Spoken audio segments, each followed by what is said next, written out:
Hey everyone, what is going on? Welcome back into Not Your Father's Capital. Now, I do want to let you guys know I am recovering from a bout of COVID. That's why videos have been on the lower side. Now, my voice is kind of on the downside, so I appreciate you guys all watching. And please bear with me for the next 2 or 3 minutes because I'm going to try to keep it short and get you guys on your way. But I do want to follow up and touch upon a very fascinating topic involving Pepecoin. Okay, I've been covering Pepecoin since its inception, launch, the transitioning onto major exchanges. And there's been a lot of fascinating news and information to come about on Pepe. We've entered this mini altcoin season, this mini meme season, whatever you want to call it. And it has been something that basically the crypto world has been holding on to because outside of that, in this bear market, there has not been real true catalyst. Okay, now I want to put in perspective when the tables have turned and kind of we lose this hysteria and some of the retail side of things end up slipping by the wayside. So that's what I got for you in this video. You're going to want to stick around, absolutely smash the like button, and please consider subscribing at Not Your Father's Capital. It is free to do so, but keeps you up to date with crypto news and information, as well as all my content. So let's get into it, guys, and let's talk further about what is going on. You can see right here, pumping Pepe is what we were looking at. That is a nice graphic. We've seen basically Ben Armstrong come under fire, BitBoy, about some of his derivatives of Pepecoin and getting into the frog side of things and calling that, stating he called a shot and going on and on about basically his association with Pepecoin. So it has basically grown into something very special to get the likes of some other big YouTubers as well as the rest of the world. When you get on Binance, you get on Kraken, you get on the next Coinbase being into the fold. That's something where Pepe coins rise. It's a $1.5 billion market cap just in a couple weeks, guys. That is just absolutely absurd. So this was essentially one of the top cryptos that I've covered since I've started getting into crypto years back. It's been something that, and it really is fascinating because it hasn't been around long enough for us to truly appreciate the run-up it had, okay? But we still know nothing about the project. That's what's even more fascinating. But right now, sorry.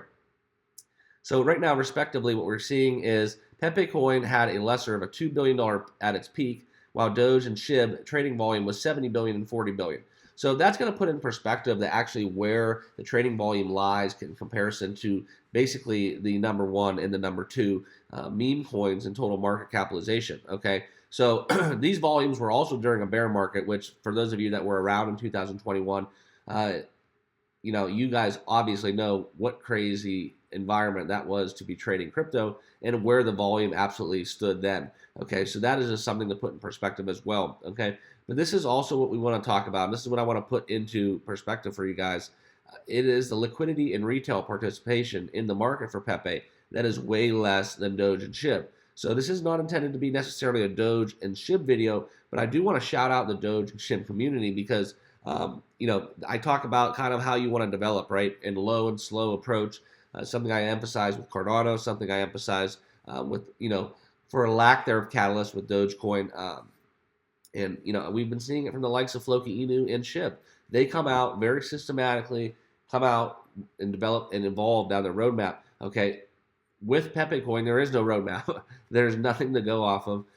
So I don't kind of disagree with why the retail side of things and the volume is not there because everybody was just in the craze. It was a 2 weeks burst, and now we're back at square zero and kind of receded back into those price ranges where the token was just basically on its come up.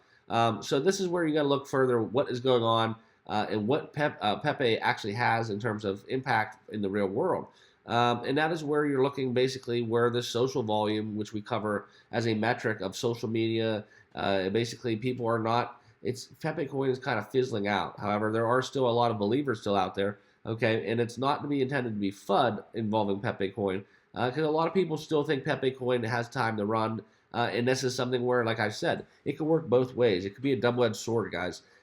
Because of Pepecoin not having a roadmap, having a vision, having a plan for its investors, for its community, that could be a good thing because we got all this pump, we got all this adoption, all this craze and hysteria surrounding Pepecoin, but there was nothing to put it into. Now, if we get that roadmap, we get that utility, we get what the project actually stands for and what it's going to do longer term, intermediate term, and just develop as a project, or is this just designed to be a pump and dump and then we're left back with nothing?